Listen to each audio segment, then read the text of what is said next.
Now, you're a former F-16 fighter pilot. You've never played football. You've got no interest in the sport. And yet the club that you work with have just beaten Manchester City, Atletico Madrid, and Inter Milan in the Champions League. Tell us, how does that happen? Never fear a storm. Be ready to adapt. The skill is staying true to ourselves. Bjørn, welcome to High Performance. Thank you very much. Now, you're a former F-16 fighter pilot. You've never played football. You've got no interest in the sport.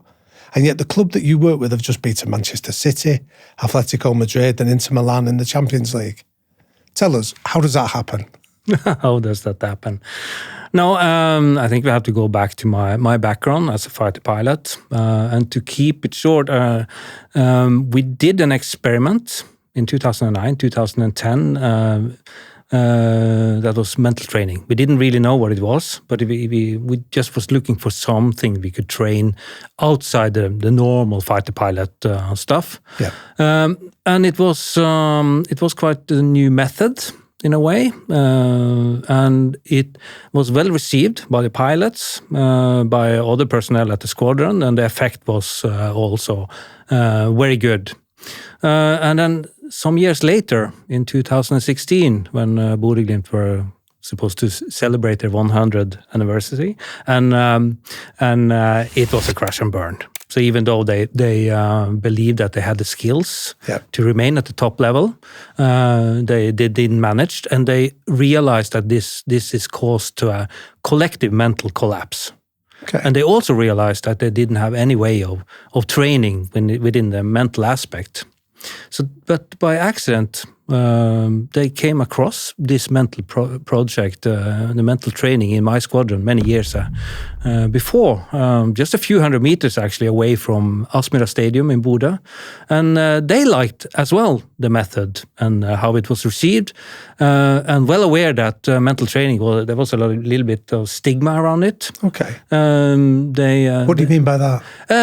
I think that they have seen or they have tried something during the career and seen that sometimes it hits, sometimes you really get a pushback, and then the locker room kind of closes for a year or two, and they were afraid of that happening. And I personally, I think that mental training is very closely related to mental health.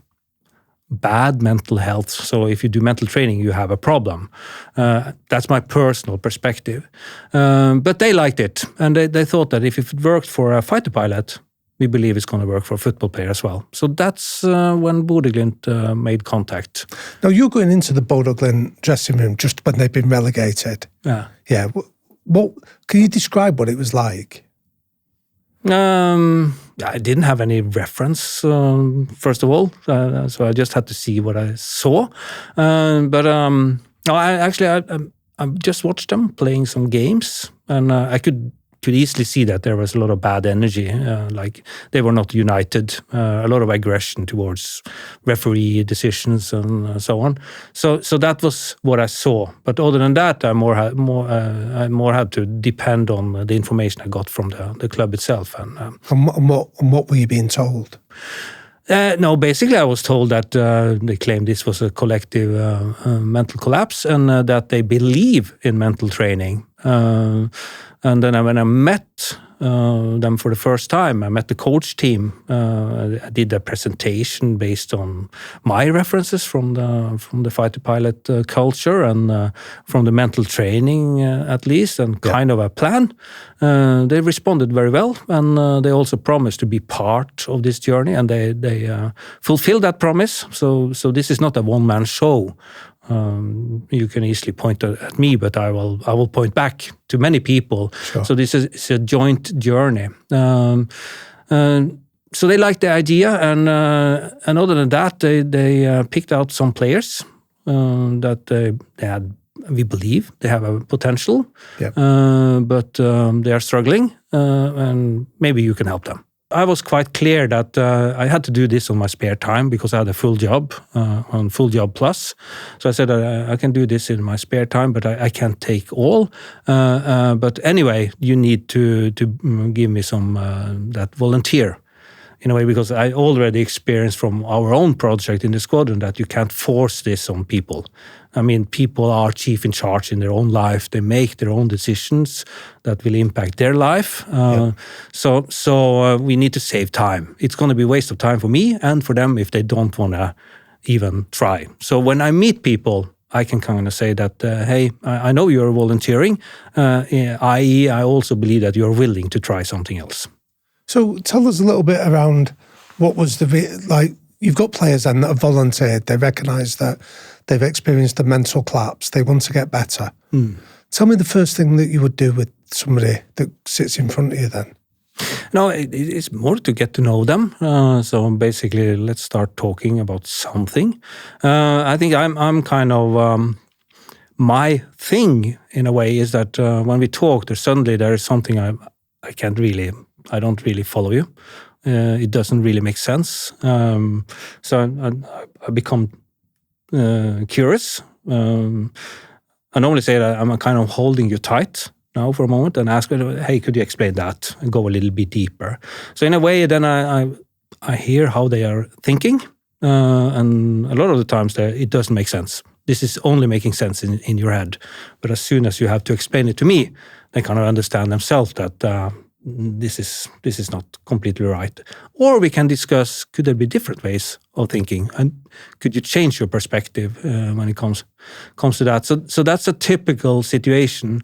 But it turned out that I would say that we had a flying start. Would you tell us about some of the specific ideas that you've introduced to the club?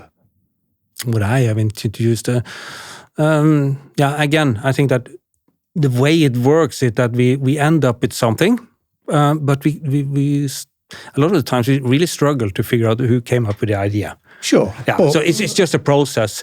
But what we have done, I think that the first thing that kind of surprised me when I came into the club, beyond that they didn't have any mental training, I thought everybody had it. Right. Yeah, because I knew from my own background that this was so powerful. Even though we were top athletes as fighter pilots, so that surprised me. The other thing was that the extreme focus on results. It was a matter of just winning games and taking points, and obviously that's why we're in for it to get good results. But the focus were way over the top in a way that if we win a game, it's a good performance. If we lose a game, it's a bad performance, and that does something with learning. We get so biased. So that was really strange for me, because I came from a background where we couldn't really look at the result. As a Norwegian fighter pilot, luckily, you never went to war. Yeah. Yeah, but we understood that the consequences of not performing well enough, if shit hit the fan, that could be fatal for you and the system in itself. So we were really motivated to always improve, to become better. So that was my kind of, I say most likely I'm a little bit damaged out of being in that culture for more than 20 years, but that was my default when I came in. So that was a collision. But I said, okay, I just have to continue to argue my way, in a way, and realize that to change culture, it takes time. I mean, culture is also it's a mentality, the way we are thinking. Yeah, it takes time. So I was talking to my 8-10 players for 1.5 years, always kind of manipulating them into believing in focusing on the performance, not the result. And in January, we started in May, June 2017. In January 2019, I had this last meeting around with one-to-ones, and then we met in a group session. And they were supposed to leave for pre-season camp a couple of days later. And I heard that they have a tradition to meet the coach team and the players on that pre-season camp and come up with ambition for this season. So I heard about it. So I said, so what do you think the ambition is going to be? And I was like, we're going to be top 5 and we need to so many points, so blah, blah, blah. And I was so tired of this. So I gave them quite a heavy pushback and said, why don't you just focus on your own performance, what you can control? And it was a little bit resistance, but then they were ready. And then they said, yes, that's a good idea. And then this Håvard Zakariasen, we always did this together. Yeah. So he just took that information and shared that with Kjetil Knutsen, which was the head coach at that time. He said, this is the status about with half of the players or the leaders or the ones participating in the program. And he was like, yes, that's the way we're going to go. And we never had that meeting. So we haven't had any result goals since January 2019. So you're a football club that doesn't set goals, doesn't set targets, doesn't talk about winning? No. And Kjetil Knutsen told me that was the final brick or the missing brick, and now he felt free. When they're free to maneuver to really focus on making the steps and move in the right direction. So what did they talk about if they're not talking about winning then? They still talk about winning and losing, but you just have to continue to focus on the things that you can control. And I mean, for us, the most important mentality and as a performance culture is that we need to focus on the right things that we can control.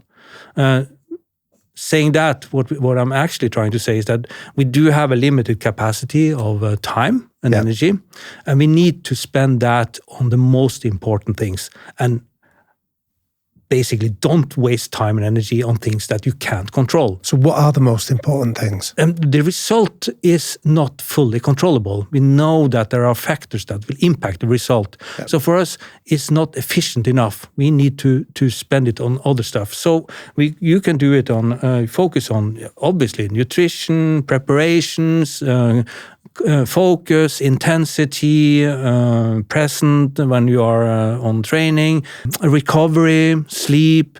It's so many things that you can fully control. Yeah. But as long as you don't get tempted to start controlling, like the other team, are they going to be better than us?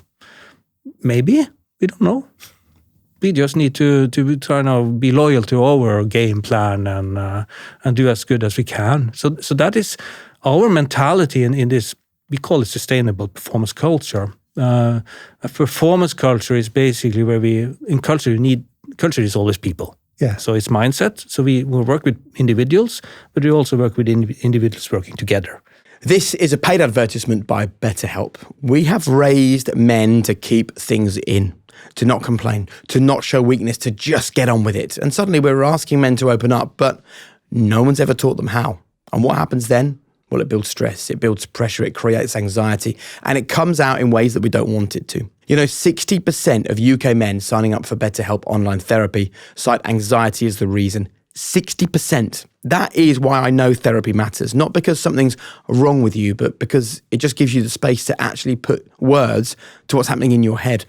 And for a lot of men, me included, when I first went to therapy, it was the first time I'd ever been able to do that. And that's why I'm so proud to be working with BetterHelp to kick off an initiative that I am personally very excited about. We want to encourage men to say it louder and get comfortable opening up. Society taught you not to, and now society asks you to do it. So it's time we learn to lean on each other, to open up and measurably change the future of men's mental health. This is about taking that first step in a way that fits into your life. So when life feels overwhelming, I know therapy can help. Sign up and get 10% off at betterhelp.com/performance. That's better, HELP.com/performance. And stay tuned for the next 3 months as we talk more about Say It Louder. There's a stat I keep coming back to. Postcode lottery players have collectively raised over £1.7 billion for charities and good causes. Now, that's kind of a number that's hard to grasp, right? You can't really picture 1.7 billion, but you can picture a breakfast club, making sure that kids start their day ready to learn, a mental health service, being there for someone when they need it most, or a youth program, building confidence in the next generation. That's what 1.7 billion really is. It's not just a number. It's thousands of moments where someone got the help they needed because of funding raised by postcode lottery players. It's consistent, it's long-term, and it's all driven by players. Together, you are creating real impact. So if you want to see more about how this funding is making a difference in communities, click the link in the description to learn more about powering hope together. Postcode Lottery manages lotteries for 20 charities. A minimum of 30% of each ticket price goes to charity. 18 plus. Conditions apply. Not available in Northern Ireland. On the individual side, it's a matter of if we can make you as strong as possible, because it's going to be a heavy load being a high performer, especially over time. So you need to be as strong as possible. First of all, you need to secure your foundation, then strengthen it as much as you can. And then we focus more on we all have a potential. So even I have a potential. It's not big as a football player, but I have a potential. But this is where I think mental training is focusing, because even though we have a potential, we really struggle to get a full potential out. Yeah. So then what's left is what we call the performance. But there is a big piece of that cake is friction or disturbances, and it's most likely the way we're thinking. Well, so self-talk. Okay, so if you'll permit us, Bjørn, let's talk about some of the individual techniques, and then we'll talk about how this manifests itself in the team environment. So you talk around doing meditation and get the players to do that in their kit. Yeah. Explain the meditation. Importance. We can start because that's the basic. Yeah. And even though I say it's no quick fix in mental training, there is a shortcut. And the shortcut is awareness training. And that was what we did in the squadron, because we were presented the model of the Olympic top athlete center in Norway, and this is how we do mental training at different levels. But we do realize at that time, it was like we do realize that it doesn't really matter where we're working in the model. There is always one common factor, and that's you need to be present. And it's actually pretty obvious. So we are wondering if we put our effort into just basic awareness training, can we get aggravated effects? Do we get side effects without even practicing it? So describe what awareness training looks like. Yeah, awareness training, we use the mindfulness approach.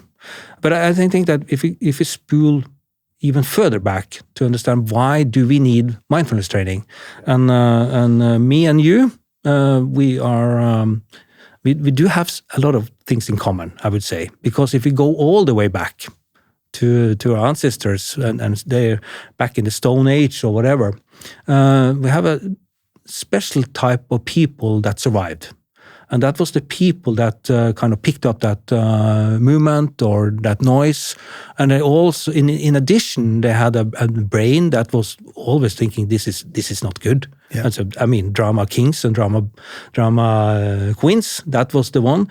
And they thought that something's going to eat me. It does. I don't care what it is, but I think it's going to eat me. And you climbed in the top of a tree or hide in a cave. You survived. Yep. So that's us. We have the same brain. We have kind of an autopilot in the way of thinking.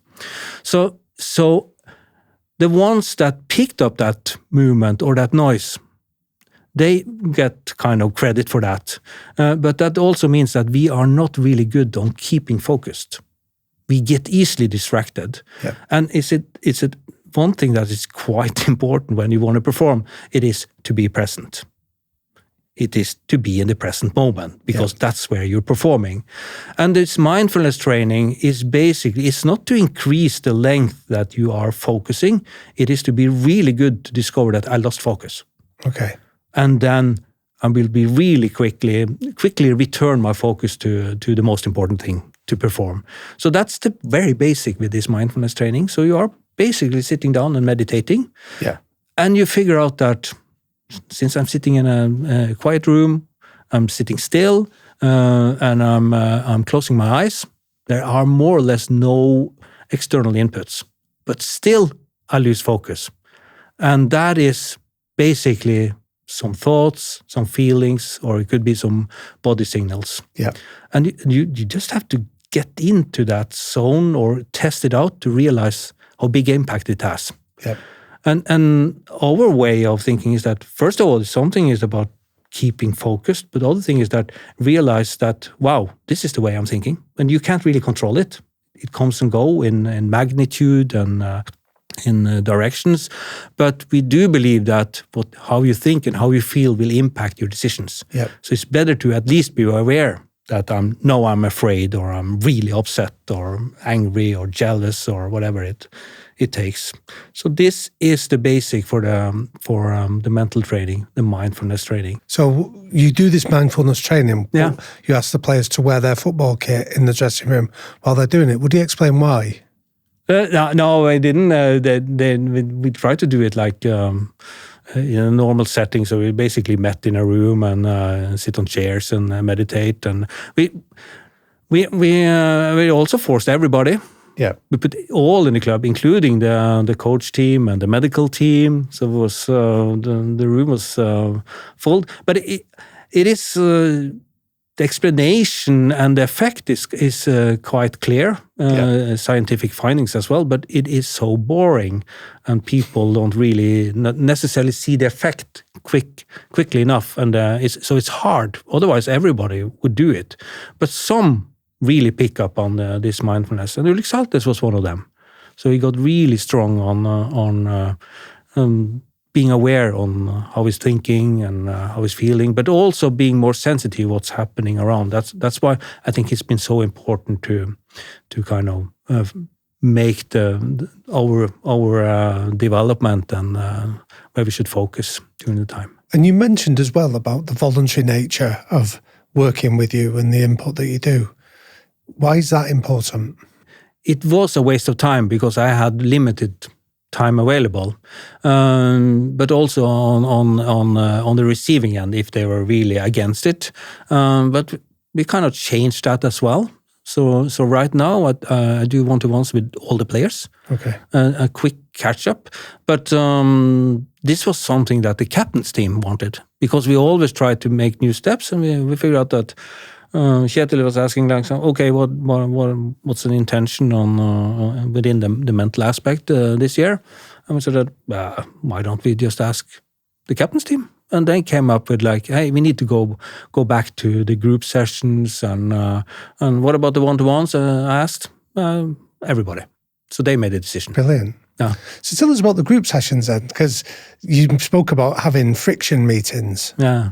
Describe that. Yeah. So we've been describing now the individual, the model, like foundation, performance, and obviously to develop your own skills. On the more organizational part, this was more directly related to my experience from the fighter pilot community, where we are the experts.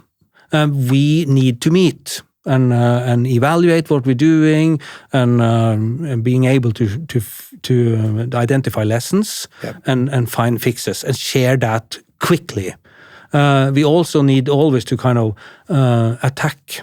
I call it attack what we're doing, continuously improve. Yeah. So it's like what we did yesterday, it is not necessarily good enough for tomorrow. So it's more than just evaluating one game. It's like more like how we defend over time. And obviously a top layer is where we together try to be creative and develop something, make smarter solutions. So this was what I was used to, and this was also an eye-opener for me when I started in Bodø, because I did these one-to-ones with those 8-10 players, and they were talking, blah, blah, blah, no problem, one-to-ones. And then I figured out, okay, my job is just to put them in one room, and obviously they know a lot of football. I don't. So I put them in a room, and I said, please start sharing, and it was totally silent. So then I understood that they haven't trained on this. They're not well trained on this. So I identified they didn't have a dialogue with the coach team either. There was a monologue, not because the coach team wanted that, but they didn't respond. So then we had to really roll it back and say that, okay, we need to practice. So first we need to expose ourselves. So we should talk about something. It doesn't really matter. Okay. Get used to that. And then when we get used to that, then we know now we need to tweak it towards talking about the right thing, what is the right thing for us right now. Yeah. And then maybe we could start criticize each other or being skeptical or to help identify, to improve. So we try to do all these processes with just the players. And then suddenly we really succeeded, where they start sharing. They are competing against each other, but they start sharing the good stuff with each other. Go on, explain more on that. I'm fascinated. Yeah, because I think that if we talk about sharing, it's like, hey, we should meet, and if we are struggling with something, we can ask for help. Yeah, that's pretty obvious, because there is an incentive. It's an incentive for me if I'm struggling to get the solution from you. Yeah. So I win on that. You lose. Yep. In a system where we don't trust each other. So for us, it was for me at least, it was like a really important day when I saw that there was a player sharing something good with the ones he was competing against at the same role in the team. Then we see that the trust is there. So I believe basically when I share something that I'm good at with you, I strongly believe that you will give me back something in the future. And did you see that happen? Yeah. So it was like they didn't hide for each other. We're more open. Yeah. But it's still a struggle, obviously. Yeah. We are not perfect. But experts coming together and discussing is important. And also they came up with findings that like we don't really believe in this, the way we defend each other or part of the game, the way we're supposed to play. Okay. And we've been trying this for months now. And I felt that they're starting to lose faith in that. I said, okay, but then I think it's important that we bring this out of this room and meet the coach team to discuss this. And the players would then take that to the coaches? Yeah, and that's part of the training, to make you accountable for your own career and for the team and be bold enough and brave enough to face the coach. Which then brings me Bjørn to the ring, the fellowship of the ring, the tifo that the Bodø fans have got. Yeah. This is the one that when your name is mentioned, it's synonymous with this. It's not me. But would you describe what is the ring?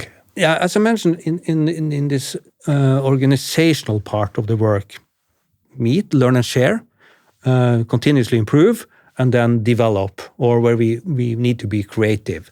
And this was also a very important date. We have been discussing how are we going to kind of stick together when people are making mistakes, so we can hug each other and so on. But my perspective is that we did meet in a group session. This was on the way out of the pandemic. Okay. In Norway. We started to play without audience or spectators, but now it was like I think like 200 or 600 was maximum at the stadium. Yeah. So it's really quiet. But the following week we are inbound traveling to Poland to play. I don't remember the team, but basically they were opening up. So it's going to be like 30,000 people on the stadium. So that was the right thing to talk about. So that's going to happen next week. What's your thoughts? And then they just start sharing perspective. It's going to be great. A lot of people, a lot of energy, and there's going to be noise. And this is the players talking. I have all the voices now. So it's going to be a lot of noise. So I guess it's going to be hard to hear the coaches. It's actually going to be hard to hear each other out on the pitch. Yeah, so basically we have this talk before we go. The game starts in the locker room, and then we have in the break. So then that's it. And then I just throw in some like in handball at least the coaches have a timeout card, so you can throw that in on the table, and you get some, I don't know, 60 seconds or whatever, so you can.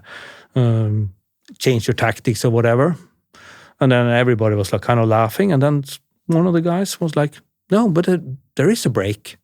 And people were like, what are you talking about? Yeah, every time the goal is scored, there will be a natural break. Yeah, that's true. Yeah, but then we can gather. How are we gather? Who's going to take the initiative, and how are we going to form it, and what are we going to talk about? And they kind of invented something new. And then we said that they liked it. They said, yeah, this is a brilliant idea. Yeah. So just for clarity, so this would be either when Bodø score a goal or when Bodø concede a goal. Yeah. The players will come together in this ring. They can use it. So they don't use it all the time. Okay. So we have obviously examples when we are really on the defensive side. Yeah. But I also recall when we were playing another game, and we were actually in Europe, and this was the day before the match, and I asked them, okay, what about what should be the focus for tomorrow? And then some of the players said that, yeah, recently it seems like when we have scored a goal, we kind of a couple of minutes later we're lowering your intensity or something like that. Okay. And people are like, yeah, I think you're right. Yeah, maybe we should take a ring tomorrow when we score. So then they took the ring to just get hey, pay attention now. Now, I don't know if you're aware of this at the moment, Bjørn, but there's been a debate with Chelsea Football Club that they get together in a huddle and people think it's performative rather than it actually makes a difference. Yeah. So tell us a little bit about the huddle. Who initiates it? What do they say within that huddle? And what do you think the benefits of it are? Yeah, actually I don't know, because I never listen into when they join during a game. But basically anyone can form it. Okay. Yeah. So, but you can see it's like they understand. Kind of now we need to get together. Yeah. But it is not like it's more like hey, we need to refocus. Forget about this. This is important now. I believe it's something like that. Very very constructive. Very to the point. And that's the benefit of having a lot of captains as well. So tell us a little bit around how the captains are selected. You said there's 8 of them. The captains team? Yeah. Yeah. Actually, that was my third surprise when I came into football, because they had one captain. And for me, it's a matter of leadership. So if you're going to have someone leading the players, why do you end up with a grumpy one? So I was like, okay, how do you pick a captain? And then I thought, why do you only have one? Because I'm used to from the fighter pilot business. Even though I was the squadron commander, I was not necessarily leading every training mission, the formations. Yeah. You had a group of people that they were qualified to lead. For instance, four jets, and they will just be evenly shared. So everybody get a chance to practice, because it's a difference between being a lead and being number 4 in a formation. So the good thing is when you are a lead, you can really feel on your body what you need from your wingmans and flight leads to perform. And then the next day you are the wingman, so you know what the lead needs from you. So it's a good dynamic, and it built obviously something within you, confidence and self-esteem, but also knowledge on leadership. It's a lot of leadership. So that's what, why don't we have more captains that rotate on playing as a captain? So we ended up with 3 for many years, and it is kind of a pilot. You test out something, but obviously we got the feedback. It was good to the captains just to talk together. Who's going to be captain today? Yeah, I've been sleeping a little bit, not perfect last night, or I've been captain now for 2 or 3 games, and I'm a little bit weird out. And could we change? So they all saw the benefit of that. But me and Håvard, we really believe that we should increase the numbers. So it took a while to convince Kjetil that this is smart. Because then, and I think that in combination that we now were at a point that we understood that culture is absolutely the most important thing, a good culture. Yeah. And realizing also it's hard to dictate players to have a culture from the outside. We need to kind of, instead of losing the locker room, we're going to take it from the inside. So we will have more captains to do the job, make them accountable, responsible, but also identifying captains that do have the values, the attitude, they walk the talk, and they don't need to be like perfect in the mindset or the performance mindset. They don't even have to be playing a lot. That doesn't matter, but they all should volunteer to play as a captain if they get the chance. So they can feel this responsibility. So then we ended up with 8. Right now it's 7 because one retired from football. But I hope we get back to 8 pretty soon because we also use them in the group sessions. So then we split all the players into 4 groups. So we are down at 6, 7. That's a good group dynamic. And there will be at most likely 2 captain in each group. Okay. Then they are sticking together and they can really run this group session, not me or Håvard. And this cycle, if I can share that, the cycle is that right now, because everything changes, but right now it's like I have a one-to-one, a short catch up with all the players, and it's like, hey, we are in Bodø group session next week. So do you have any right things to talk about, a topic that could be relevant for everybody? So I get all these inputs. Then I kind of figure out that I think these could be important topics. I could have on some of myself or get some inputs from. And what kind of topics do they offer you? It depends. It could be. We've been working on feedback culture. Okay. We initiate a project around that, and then we get the status on that and what do we see. It could be medical team or okay. but it can't be like a small thing just relevant for you. It's how we arrange traveling or so it could be different things. Then we meet the captain's team, me and Håvard, and then we share our perspectives and do you have any perspective? It's basically pre-planned the group sessions. Right. So we make a decision that we think these are the topics we should bring into the group session and have a discussion. Then we spread out, small, comfortable groups. It's not risky to share no coaches present, and they speak more freely, and then we join again. So what happened? What's the biggest takeaway? And then we prepare for meeting the coach team and also the strategy. How are we going to approach them? And then they meet. They discuss, they come up with some kind of decisions. This is going to be our 1% improvement on the coach side or on the team side, and then they feed it back to all the players. That's kind of the... Have you ever had a player that doesn't fit within this culture? Basically, you need to get rid of them. Has that happened? Yes, I think so. And so how does the process of the rejection of that player from the culture happen? Normally, we I would say that make it a good story in a way that you can move on and we can move on, so you can kind of follow your own dreams.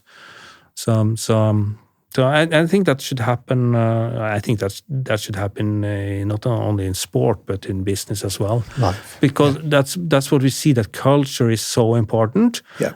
But you can have a really strong culture, but if you have like a few individuals that are cheating or something, and it's really disruptive. Yeah. So we really have to protect that. You know, something happens when you hit your 40s. You actually start to realize that the scarce thing in life isn't ambition anymore. It's actually time. And between running businesses, hosting this podcast, trying to be present as possible with my kids and my family, there is only so much of me to go round, which is why I've been thinking more and more about how to make things in the background work a bit harder for me. And this includes my money. And this is where XTB comes in. XTB have launched a cash ISA and stocks and shares ISA, where new customers can currently earn 6% interest, which includes a 2% boost for the first 90 days. You get tax-free growth, daily interest, flexible withdrawals, and no account management fees, which means that your savings can grow while you're still staying accessible. And if you open an account and make your first deposit within 7 days, you'll also receive a free stock to start your investment journey. If you want to learn more, just go to xtb.com/en/join/high performance and use code HPP when you sign up. There was a point a little while ago where I looked at all the supplements in my kitchen cupboard, and my wife laughs about this even now, and she's like, what has happened here? And honestly, I didn't realise that all of the supplements that I was taking had got so complicated. But I think it's because I was trying to be a dad, trying to be a partner to Harriet, trying to run a couple of businesses, trying to find time to host this podcast. And I suppose really what I needed was less things in my life and just a few things that actually work. And I think there's a myth that I'd like to debunk at this point, right? It's that high performance doesn't mean trying to chase everything. It doesn't mean finding every hack. It doesn't mean squeezing more into every single day. Sometimes the best performers, and they've told us this when they've been in this studio, they just prioritize simplicity. They only master the fundamentals. And to be honest, I think I've learned this the hard way through trial and error. And I think I now realize that nothing is more fundamental than fueling your body with the right nutrition. And I believe this helps. Vitals by Heights is nutrition without the noise. Just 2 capsules, 6 seconds, 0 effort. And in here, all the essential nutrients, the vitamins, the minerals, the healthy fats that are designed to power energy, focus, recovery, and sleep. So we're talking about no mixing, no nonsense, just everything you need in the right doses. And I think if something takes longer than about 10 seconds, I'm out. Luckily, this takes about 6, so you're fine. So why don't you strip your health routine back and just focus on what matters? Head to heights.com/Jake or enter code HP20 at checkout for 20% off your first month. I promise you, I believe this stuff really works. So you started this journey in 2017. I wondered, almost like the apex when you came to global consciousness was the 6-1 defeat of Roma, Jose Mourinho and all. Yeah. And you've described that as one of the first times you've ever seen the potential of a group actually manifest itself. Yeah, potential of the group. I don't know the potential of the group, but that was the first time when I saw our philosophy played out. Describe it. What the did you philosophy see? was sustainable performance culture. So if we, as I mentioned, if you have the athlete, the player, like the strongest foundation they can have right now, that they are playing up to their potential and they continue to develop the skill set. That's what we expect from you. Nothing more, but nothing less either. That you do as good as you can in all these aspects. And if you can put 11 of those into the team and you put on our values when it comes to the team values, like you need to be loyal to the game plan and the way we gonna play, and also this brother and sisters in arms attitude that we stick together. It doesn't matter if we win and lose together, but we also try to play each other as good as possible. Okay. Then the team is performing at this. So they're your 3 values about loyalty, brothers and sisters in arms. We call it performance, development, loyalty, and then this stick together. This brothers in arms. So those 4 values, we always refer to that. Then we think the team will perform at its best, and we will get a result as deserved over time. And this was what I saw in the game versus Rome, where I saw so many players playing up to their potential, and I knew some of them had made giant leaps when it comes to development, and they did this as a team with loyalty and this brother-in-arms attitude, so we got a result that was deserved. That was the first time I saw that played out all the way. And we've been nitty-gritty on the details for so many years, and finally we bloomed. So tell us about the dressing room after that then. You get back into the dressing room, you've just defeated Jose Mourinho's team 6-1. Yeah. You don't talk about winning. So what's the conversation? We celebrate. But that time, I think we did was a home game and away game. Yeah. Then we normally don't celebrate until we're done with both the games. But it has changed. Obviously, people get enthusiastic. But I see that over time, when this mentality is really all over you, that's you. You see that these victories is not that important. It is like, this misunderstand me correctly, but it's like, this was great. What's next? Right. Yeah. What did Mourinho behave like after a humbling like that? Do you know? No, he behaved. Then that time he behaved, but it didn't go well after that. But he was using his power technique. I remember he was like cozying up in face of Kjetil Knutsen. But After He that, did it what? went better. So what did he do? No, he was just up in his head and doing that, and it was like, it was a power play. You can watch it on YouTube, and then it changed. He's using all the tricks.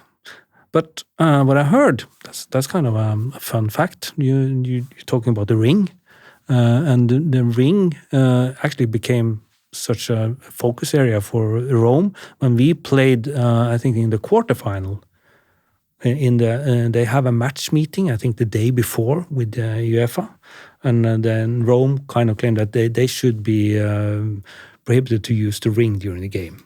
And I thought, then this is great effect. Yeah, great artist style, eh? So then tell us about some of these other incredible results. Talk about Manchester City. You've got one of the richest clubs in the world turning up in the Arctic Circle. Yeah. What was the preparation like leading into a game like that? I think that we are not perfect, and even though we have a philosophy and not focusing and talking about the result, people do get affected. We are all people. Yeah. We are afraid of making mistakes, and we are afraid of losing something. We're more afraid of losing something than gaining something. That's our Stone Age brain, in a way. So they are not perfect, and I think that when we finally qualified to the Champions League, we started to play. We played actually pretty well, I think, but we didn't really manage to get those points and the final. So in a way, we were hoping for the knockout phase, or at least the playoff, and then at some point it was like, you can forget about that. I think it was like 0.3% chance before the last 3 games, Düsseldorf or Dortmund, and I remember I met them in Spain just before that game, and we were talking about this, and it was like, okay, guys, now you can really let go of the expectations. You have nothing to defend. Now you can go out and play. So, and even half the team were sick as well. Then we kind of played a draw against them. So then we were like, wow, cool. But still, Manchester City, no way. We can just go out there. There's no expectation. Yeah. And they managed to have no expectations. And then I think we met Manchester City maybe at the weakest point in this season, and they were up in the north. So a lot of benefits on our side, but we played really well, and then it became a surprise for them. So it's great fun to see them when they are unafraid. Yeah, in a way, and that also with Atletico Madrid. It's like still, and suddenly it's a miracle. We continue, so it is still we are not perfect, not at all. But there's a really intriguing pattern that you've described here, whether it's with the individual players or collectively as a team. That when you remove that sense of expectation, the liberation that follows, their freedom, tends to happen. How are you preparing to go though from being the hunter to the hunted? Because now that you're developing a reputation, you're being seen as more than just giant killers. Yeah. How are you dealing with that sense of expectation? It's the same deal. We try to focus on ourselves. That's the only thing we can control. But I think that we see that we have been beaten hard in the national league now by the previous champion. Viking, that was a 5-0, and we're still good, but the mentality is like now we face people face team that really knows us well. I think that's been a benefit, I believe, in the Europe game. Nobody knows about Glimt. Right now they know about Bodø, but still it's like, no, can't be like that.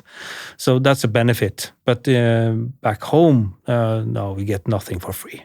Nothing for free. So we need to change that mentality, and we also need to be hungry and again go out and perform. And that's Kjetil Knutsen always. It's like I don't give a damn in the results. Go out and perform.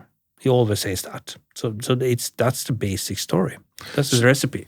So after the Sporting Lisbon game, you win 3-0 in the first leg and then are defeated in the second. Yeah. What's the conversation like in the dressing room after that? They were pretty good. We also have this captain's team is also responsible for a quick debrief in the locker room after the game. So out with all the medical team and the coaches, and they are alone. And I was quite impressed with them, because then they managed to get in the locker room. They were really, really disappointed. They were heavily beaten. They felt that they failed, and they were ashamed and all that. But the captain team, they stepped up and said that, hey, now we can't focus on what we did not achieve. We have to look at all our achievements, and we are still good, even though we were not good today. So I think that lifting up that mentality impressed me, and they do it by themselves.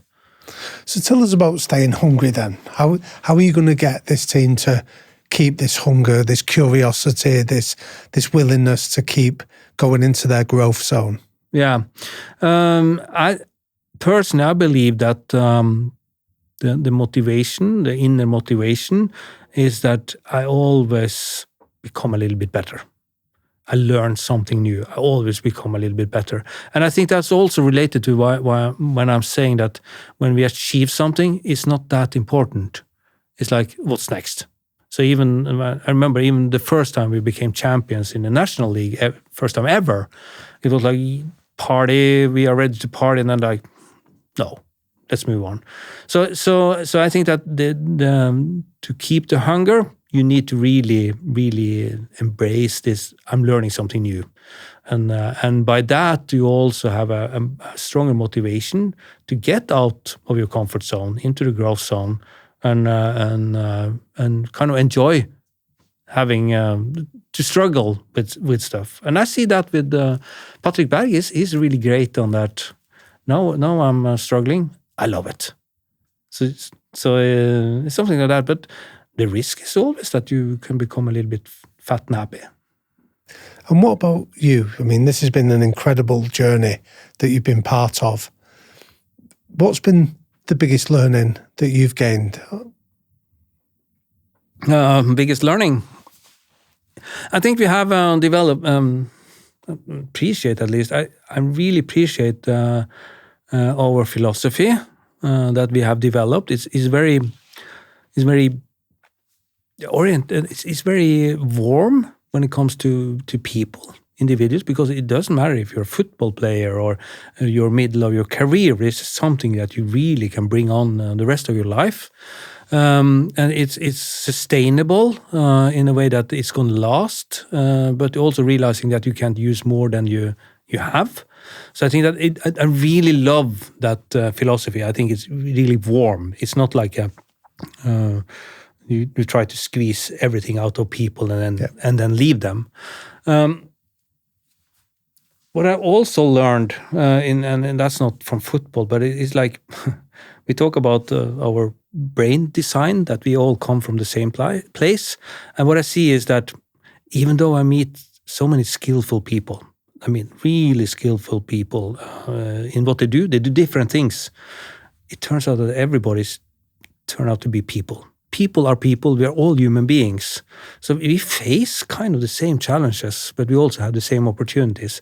So that's why we try to keep it simple in the way we work, because it doesn't matter if you're a portfolio manager in the Norwegian oil fund, or a fullback in Bodø Glimt, or a fighter pilot, or a business lawyer.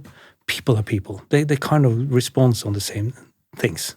And my final question then, Bjørn, to this fascinating conversation has been that culture is probably one of these most used and abused terms within the corporate and the sporting landscape. What you've described here breaks down culture into something very tangible.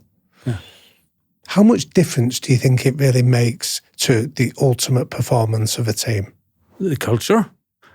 Yeah, I think that's if you can call, you can also, I think you can take this mentality or mental work, and that will be a really big part of this culture. It is the way we are thinking, and it's the way we work. So we say it's mentality and process. That's how we do. And absolutely the biggest factor for us.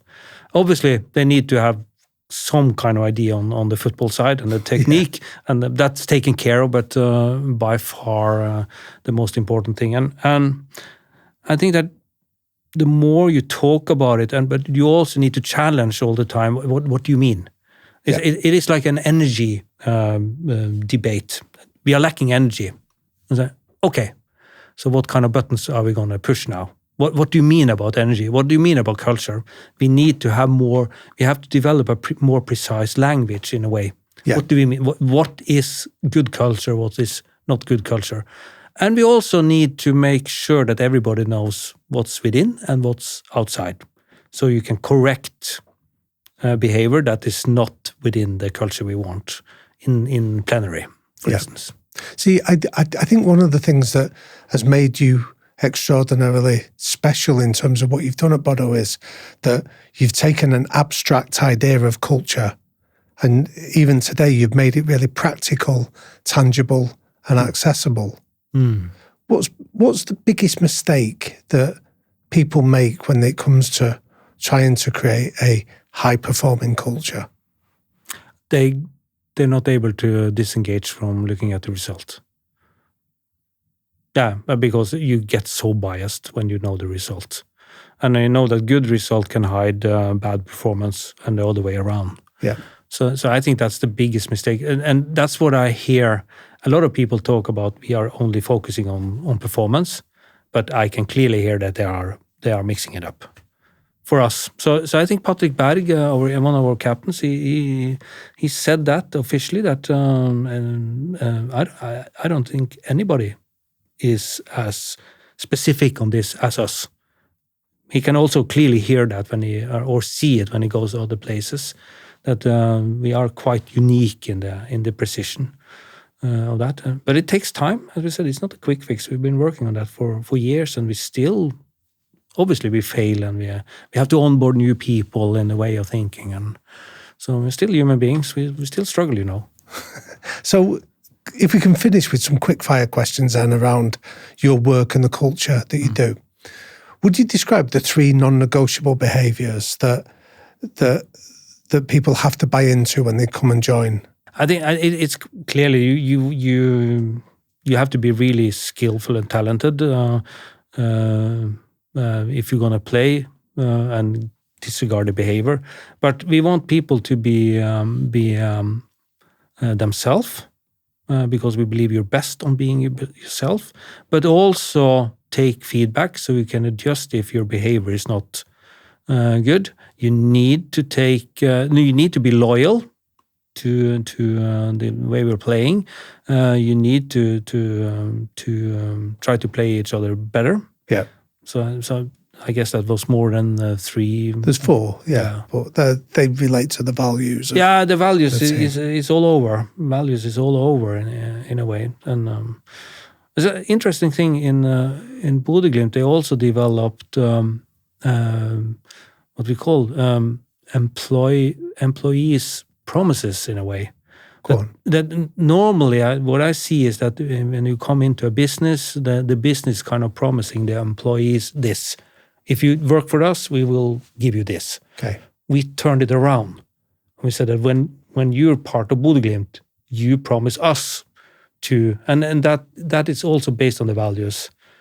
I will, like the values and the method, like I will share what I learn. I will ask questions. I will criticize. So it's all that kind of.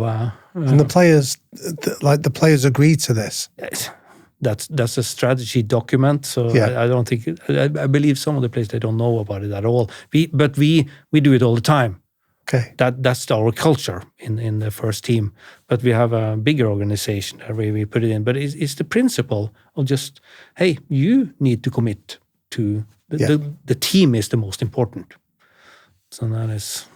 So what's the greatest piece of advice you'd give anyone that wants to create a culture similar to this?